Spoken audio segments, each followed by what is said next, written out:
Assalamualaikum warahmatullahi wabarakatuh. Waalaikumsalam. Halo teman-teman, kembali lagi di channel Catatan Salik.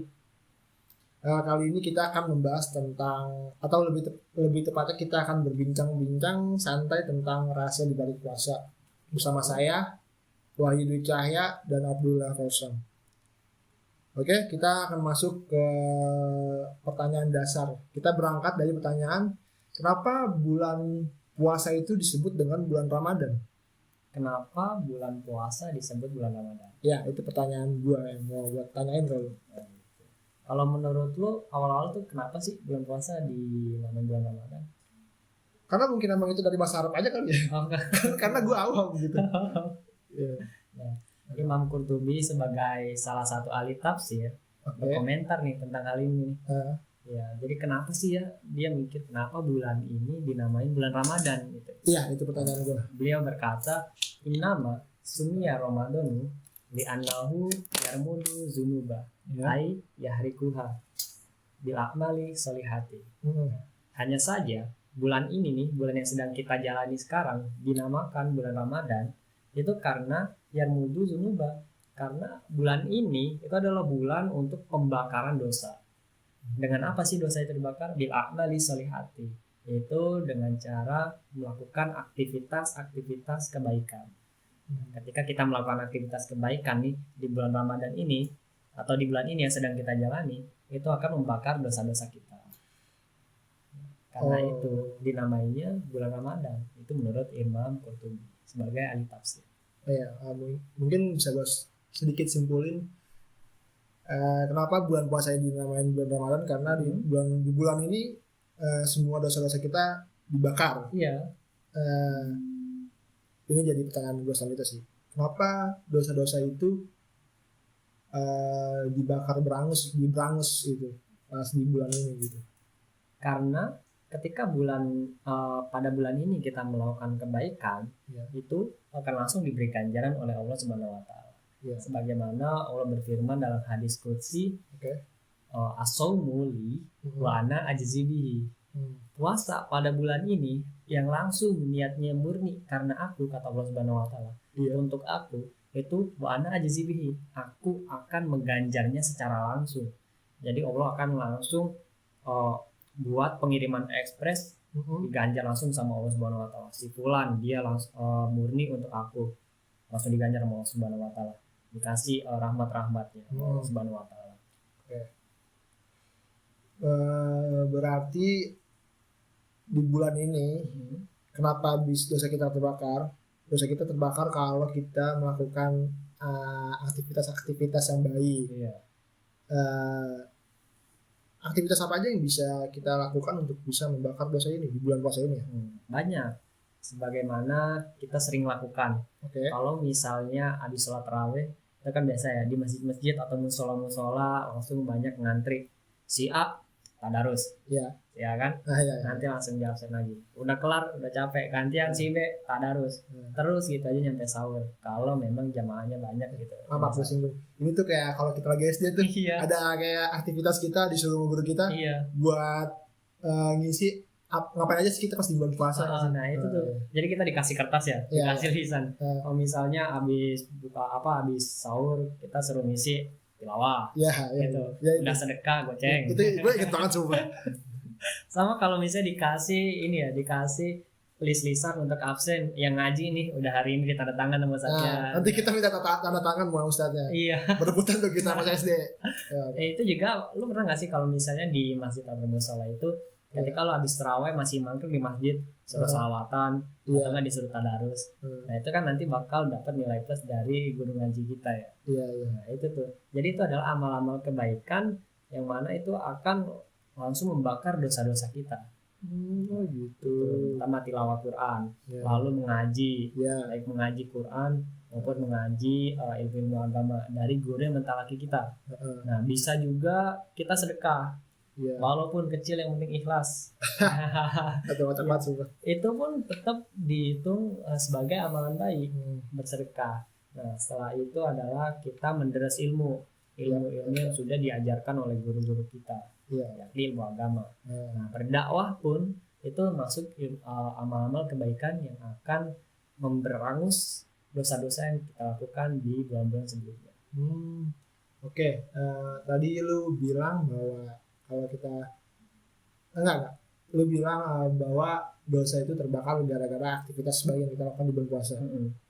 Terus apa bedanya kalau kita melakukan aktivitas yang lu sebutin tadi kayak ngaji atau tarawih atau belajar ilmu agama di bulan puasa dengan kita melakukan hal-hal itu di bulan yang bukan bulan puasa? Iya, karena Allah berkomentar dalam hadis qudsi yang tadi gue sebutin, as-shaumuli wa ana ajzibihi. Orang-orang yang melakukan aktivitas kebaikan bukan hanya puasa saja, tapi melakukan aktivitas kebaikan yang niatnya pada bulan ini untukku, langsung ekspres sama Allah, dikasih buat si fulan, nih dikasih sama Allah ganjaran-ganjarannya. Buat si B yang udah sedekah goceng, dikasih. Buat si C yang udah ngaji absen sama gurunya, itu kan dikasih sama Allah secara ekspres. Ganjarannya itu berupa apa? Nah, dari kata wa ana ajzibihi itu adalah al-junatu. Ganjaran yang Allah kasih itu adalah berupa perisai. Nah, perisai ini fungsinya ada dua. Yang pertama itu adalah al-hazar, yang mana orang-orang ini ketika diberikan perisai sama Allah itu akan lebih hati-hati terhadap agenda ubudiyah kita. Nah, sebagaimana misal kita mau ngaji nih, kan tahu ya dikasih absen sama gurunya. Nah, kan takut tuh kalau misalnya ada satu hari itu nanti nggak ada absen kita bolong. Kan bisa disembelih pakai lidi ya. Itu deg-degan banget sih. Nah itu kan, nah itu adalah salah satu ganjaran Allah Subhanahu Wa Taala tanpa kita sadari. Itu adalah ganjaran yang diberikan oleh Allah Subhanahu Wa Taala, yaitu kita akan lebih hati-hati agar agenda ubudiyah kita itu tidak terganggu. Jadi yang mana kita punya jadwal untuk mengaji, kita akan mengurungkan aktivitas-aktivitas yang membuat kita ini tidak mengaji. Begitu. Yang kedua ini adalah al-waro. Al-waro ini membuat manusia ini lebih hati-hati, tapi bukan terhadap ubudiyahnya atau terhadap agenda akhiratnya, tapi terhadap dunia, supaya orang ini tidak terjerumus ke dalam dunia. Jadi dia tidak melulu untuk menghabiskan waktunya hanya di dunia saja. Dia masih butuh ngaji, butuh Allah Subhanahu Wa Taala, butuh guru ngajinya untuk membimbing dia agar mengenal Allah Subhanahu Wa Taala. Jadi tidak semata-mata tiap hari bangun tidur, makan, kerja, pulang, tidur, makan, kerja, pulang, tidur, nggak gitu terus. Ada apa-apa lagi. Jadi dia butuh yang namanya kebahagiaan abadi, yaitu mengenal Allah Subhanahu Wa Taala dengan cara menuntut ilmu. Itu dia. Jadi orang itu akan lebih hati-hati agar tidak terjerumus dalam siklus itu, siklus untuk membuat manusia ini terjerumus dalam permainan dunia. Oke. Yang bisa gue pahamin di sini dengan keterbatasan gue ya, bahwa kalau kita melakukan aktivitas kebaikan yang berkaitan tentang Allah di bulan biasa, yang membedakan itu di bulan puasa dengan di bulan lain itu, bahwa kita di bulan yang lain mendapatkan pahala dari aktivitas itu. Nah, bedanya kita kalau di bulan puasa melakukan hal itu, kita dapat pahala plus kita dapat yang tadi lu bilang perisai ya. Nah, tadi yang gue pahamin di sini, perisai ini yang membuat kita akan menjadi hati-hati lagi dalam melakukan segala suatu hal kan. Gitu. Langsung diganjar sama Allah Subhanahu Wa Taala. Perisai ini dinamakan Nurul Wikoya, perisai penjagaan. Sebagaimana dalam suatu hadis dari Umar radhiyallahu anhu, Umar ini pernah bertanya kepada Ubay bin Ka'ab tentang takwa. Jadi Umar ini nanya nih, kan dia kan nggak langsung masuk Islam ya. Betul. Pertama musuhin Rasulullah SAW terlebih dahulu. Kencang banget itu pemusuhan. Kan. Nah akhirnya Rasul berdoa sehingga Umar dipilih Allah untuk masuk Islam. Ini Umar karena kepo tentang takwa ini apa, nanya nih ke Ubay. Karena Ubay ini salah satu sahabat dekat Nabi. Ubay, takwa itu apa sih? Ditanya gitu. Ubay nanya, lu pernah nggak sih kalau misalnya lu lagi jalan nih, lewat jalan yang bebatuan, atau kalau misalnya lu lagi naik motor, nah walaupun dulu nggak ada motor ya kita analogiin yang enteng aja. Kalau lu lagi naik motor atau naik mobil, dari Balarajak Serang nih. Itu. Itu kan dia. banyak lubang-lubang misterius itu yang kelihatan. Iya. Apalagi kalau misal mata kita meleng dikit langsung dubrak. Masalah itu. Udah kan susah itu. Nah, itu kata Ubay, pernah nggak lewat jalan yang gitu yang banyak lubangnya atau jalanan yang penuh durinya? Ya, oke. Kata Umar, pernah loh. Udah sering keliling ini mah. Betul Sering banget. balik kata Umar. Nah, terus kata Ubay, lalu apa yang lo lakuin kalau misalnya lo ngelewatin jalan yang begitu? Nah, kata Umar, syamar tuh wa ijtihad tuh. Gue ini akan hati-hati dan bersungguh-sungguh. Supaya apa? Supaya tidak menginjak duri-duri itu, atau supaya kita tidak menerobos lubang-lubang sakti itu. Iya. Jadi kata Ubay, nah fazalika taqwa, itu yang dinamakan adalah takwa. Jadi ketika kita berhati-hati agar kita tidak terkena duri atau kita tidak terkena lubang-lubang dunia masuk, nanti kecelakaan. Nah, makanya lebih buruk lagi kan. Nah, hati-hati itu dinamakan adalah takwa. Gitu. Jadi sebenarnya Allah ini akan mengganjar langsung dengan perisai ketakwaan. Paham. Ya, sebagaimana goalnya puasa ini adalah takwa. Yang mana dalam surat Al-Baqarah ayat 183, A'udzubillahi minasyaitonir rajim, bismillahirrahmanirrahim. Ya ayyuhalladzina amanu kutiba alaikumusiyam kama kutiba alal ladzina min qablikum la'allakum tattaqun. Wahai orang-orang yang beriman, diwajibkan buat kalian yang beriman yang sudah meraih keimanannya itu untuk berpuasa sebagaimana orang-orang yang terdahulu sebelum orang beriman ini lahir itu dianjurkan untuk berpuasa. Agar apa sih? Agar mereka ini bertakwa. Jadi memang ketika kita melakukan amal kebaikan, masuk ekspresa mau dikasih ganjaran, nah itu ganjarannya berupa takwa. Oke, paham. Oke, gue paham dari situ kenapa kita harus melakukan aktivitas lebih di bulan puasa. Nah, tadi lu sempat nyinggung tentang bahwa di bulan puasa ini dosa kita kan diberangus kan, udah habis. Dan salah satu penyebab kita melakukan dosa adalah setan jiwa. Nah, ini menarik buat dibahas nih. Sebenarnya gimana sih setan jiwa ini di bulan puasa gitu? Yang kita tahu kan bahwa kalau gue pernah dengar kayak suatu hadis atau riwayat bahwa kalau kita udah masuk bulan puasa itu pintu surga akan dibuka selebar-lebarnya dan pintu neraka akan ditutup serapat-rapatnya. Yang mana di neraka itu di dalamnya terdapat setan-setan yang dibelenggu. Jadi gimana nih? Maksudnya kan setan ada dibelenggu, tapi ada setan-setan yang lain kah? Atau bagaimana? Nah, ini menarik nih. Oke. Bisa aja itu buatan manusia. Oke. Iya, itu kan ya pocong-pocongan itu digantung buat nakut-nakutin tuh. Kalau misalnya mau sahur atau jam 2 itu. Zat ini ada 2 yang membakar dosa. Itu yang pertama adalah api. Itu api akan membakar benda-benda yang mudah terbakar atau yang bisa dibakar oleh api. Nah, yang kedua ini adalah zat yang membakar dosa nih. Itu dinamakan cahaya. Jadi cahaya ini akan membakar dosa di bagian mana? Di bagian hati-hati manusia. Kenapa di bagian hati-hati manusia ini dibakar? Nah, karena ada yang namanya setan jiwa di dalam jiwa manusia. Yang jadi poin gua nggak ngerti itu apa. Nah, ini dia. Jadi memang setan ini adalah kata sifat. Yang dari bahasa Arab itu adalah dari kata asyutun. Artinya al-bu'du an rahmatillah. Jadi yang jauh dari rahmatnya Allah Subhanahu wa taala.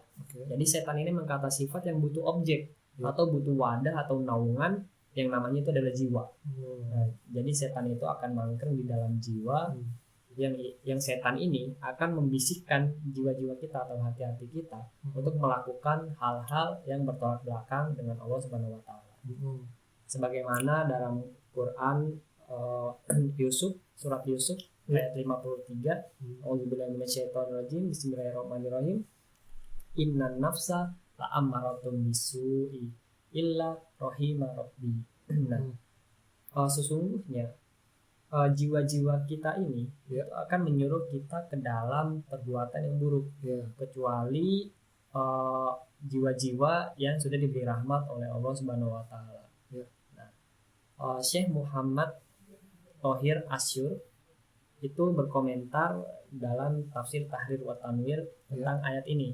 Beliau menafsirkan anna amron nafsi yab'asu ala irtikabihi fi kullil awqati illa waqta rahmatillahi abdahu ai rahmatuhu bi an yafidalahu ma yasrifuhu an fi'lis su'i.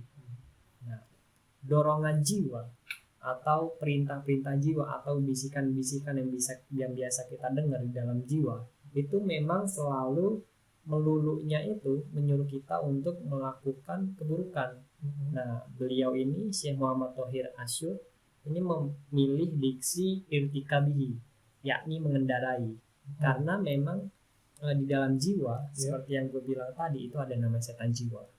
Nah, itu adalah irtikabihi, dia akan mengendarai atau mengendalikan jiwa-jiwa kita dengan cara membisikkan jiwa-jiwa kita untuk apa? Untuk melakukan keburukan. Nah, dalam kapan sih fikul lil awqati, di setiap waktu spare kita yang kosong. Kalau misal kita tidak disibukkan dengan agenda-agenda akhirat, maka kita pasti akan disibukkan dengan agenda-agenda dunia maupun agenda-agenda yang membuat kita ini bertolak belakang dengan perintah Allah Subhanahu wa taala. Nah, itu emang sifat jiwa. Jadi di setiap waktu spare kita, dia akan membisikkan untuk kita melakukan keburukan. Kecuali di waktu apa? Illa waqta rahmatillahi abdahu. Kecuali di waktu Allah memberikan rahmatnya kepada hambanya. Jadi ketika seorang hamba nih diberikan rahmat oleh Allah Subhanahu wa taala, nah itu setan jiwa itu tidak akan bisa mengendalikan jiwa-jiwa kita untuk melakukan kejahatan. Ai rahmatuhu bi an yafidalahu ma yasrifuhu an fi'lis su'i. Jadi Allah akan memberikan rahmatnya kepada si hamba, yang mana rahmat ini akan membuat hamba ini berpaling untuk melakukan keburukan. Jadi dengan rahmatnya yang tadi gue bilang Allah akan mengganjar langsung dengan perisai. Nah, ini dengan rahmatnya juga Allah akan memberikan seorang hamba ini untuk berpaling dari melakukan kejahatan supaya tidak tergoda oleh setan-setan jiwa. Ini menurut Syekh Muhammad Thohir Asyur. Nah, ulama juga berpendapat. Sebentar. Ternyata ada penjelasan lain tentang setan. Ada. Oh gitu. Iya, karena memang setan jiwa ya. Iya, yang setan jiwa maksud ya, bukan setan yang banyak sekali itu jenisnya. Entah yang loncat-loncat, entah yang ngesot, entah yang terbang, entah yang loncat ambil ngesot. Iya, bisa. Itu emang banyak sekali yang tertarik tentang setan ya. Nah, ada lagi ulama berpendapat dalam surat Al-Baqarah ayat 169. Innama ya'murukum bisu'i wal fahsya'i. Konteksnya ini adalah tentang setan, yang mana setan ini akan ya'murukum bisu'i, menyuruh kalian dengan apa? Bisu'i, dengan melakukan kejahatan. Jadi setan ini akan menyuruh kita untuk melakukan kejahatan, wal fahsya'i, dan perbuatan keji. Menurut ulama, dari kata bisu'i wal fahsya'i itu adalah bisu'i fasidun. Jadi menurut ulama ini bisu'i itu adalah fasidun, karena memang setan ini sifatnya fasid. Dia ini yang memang sudah rusak, dia ini merusak dia sendiri. Nah, jadi contohnya adalah setan ini akan mengendalikan jiwa, yaitu irtikabihi, mengendalikan jiwa, lalu kemudian fi'lis su'i, melakukan kejahatan. Nah, itu dia sendiri. Di setiap waktu dia yang kosong, dari back corner dia atau back side dia, catatan hitam dia tersendiri yang hanya dia yang tahu sama dirinya sendiri. Nah, dia akan melakukan kejahatan. Nah, itu sifat setan fasidun, dia sendiri. Entah di pojokan ngapain nggak tahu, di kamarnya kan ya, yang pasti itu perbuatan hal yang tidak baik. Nah, itu dia, perbuatan tidak baik yang memang dia sendirinya yang hanya mengetahuinya. Itu adalah catatan hitam dia sendiri. Itu sifat setan fasid, dia sendiri yang rusak. Nah, yang kedua adalah bil fahsya'i. Kata ulama ini adalah mufsidun. Jadi setan butuh objek untuk tempat naungan dia. Itu wadah yang namanya jiwa, setan jiwa. Nah, dia juga butuh objek supaya orang lain ikut sama dia. Jadi dia nggak mau sendirian nih. MLM ya? Iya. Oke. Dia butuh teman, bro. Betul. Nggak mau menikmati kebahagiaan sesaat ini, padahal itu adalah keburukan sendirian. Yang mana menurut setan ini akan asik gitu menurut setan. Betul. Emang tugas dia menggoda-goda manusia untuk melakukan keburukan kan. Iya. Nah dia tuh emang nggak mau sendiri. Yang tadinya dia sendiri tiba-tiba ngajak orang. Nah contohnya dia lagi jalan nih, ngeliat mangga bening. Waduh. Nah itu kan biasa lagi puasa-puasa, apalagi terik, aus ya kan, ngeliat mangga, wah nggak ada orang nih, manjat. Nah di atas 1 biji, dikupas, digigit, dimakan sendirian. Besoknya lagi pengen jalan, pas-pasan sama temennya. Nah ini kan yang pasti nanyain kan, mau ngapain? Nih ada pohon mangga nih, lo nggak mau apa? Ngumpul lagi, enak nih nggak ada orang gitu. Pas puasa. Iya pas puasa. Nah, udah menyolong. Batal puasa. Oke. Ngajak orang lagi. Iya. Emang setan banget ya. Iya kan. Itu emang karena setan jiwa itu sifatnya, setan ini sifatnya mufsidun, dia butuh objek. Dia mencari teman untuk rusak sama dia sendiri. Betul. Walaupun nanti objeknya temennya ini nggak mau hari pertama, dia setan ini sangat sabar sekali. Ketemu lagi diajak lagi. Nah sampai akhirnya ntar mau, yang tadinya sendiri makan di atas pohon, taunya berdua. Nah itu sifatnya emang mufsidun. Emang setan itu ya. Emang setan. Iya. Jadi dia emang mengajak orang lain agar orang lain ini ikut sama dia, yaitu melakukan keburukan. Itu menurut setan. Oleh karena itu Allah akan menjaga orang-orang yang diberikan perisai oleh Allah Subhanahu wa taala agar lewat puasa tadi atau amal-amal kebaikan yang dilakukan di bulan ini, itu agar orang-orang ini terhindar dari hal-hal tersebut.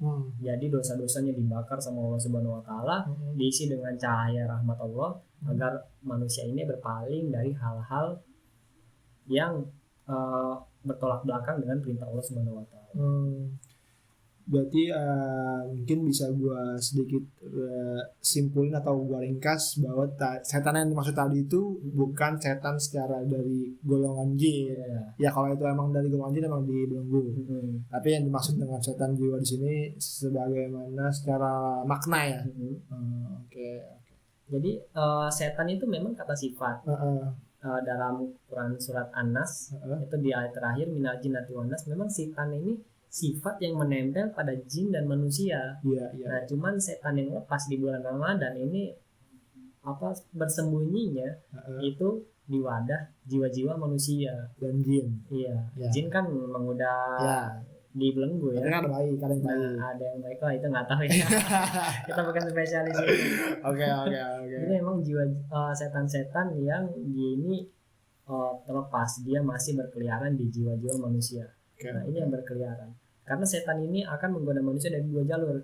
Yang pertama do'fu ta'ah, lemahin ketaatannya dulu. Jadi yang pertama siang-siang pasti bisik-bisik, itu mangga bening, masih sabar. Lemahin dulu nih mangga bening. Lewat lagi, kayaknya itu es dawet enak. Oke. Makin lemah lagi. Sangat.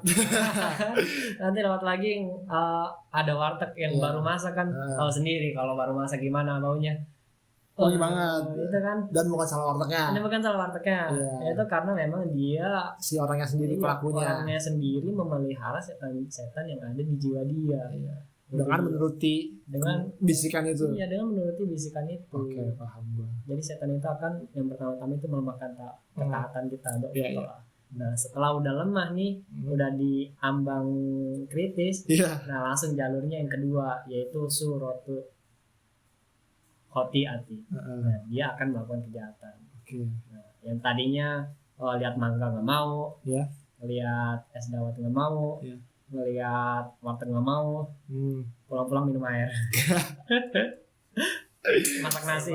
Setan yang pertama lemah-lemah, lama-lama kecolongan juga. Support apapun ya. Kalau emang dari kita sendiri nggak mau berubah, ya bakal juga sama setan jiwa yang dimaksud tadi.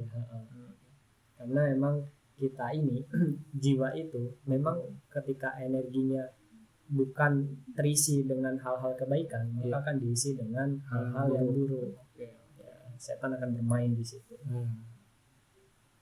Mungkin pembahasan yang sangat lumayan, gue baru tahu ini bahwa ternyata ada beberapa rahasia-rahasia di balik bulan puasa ini.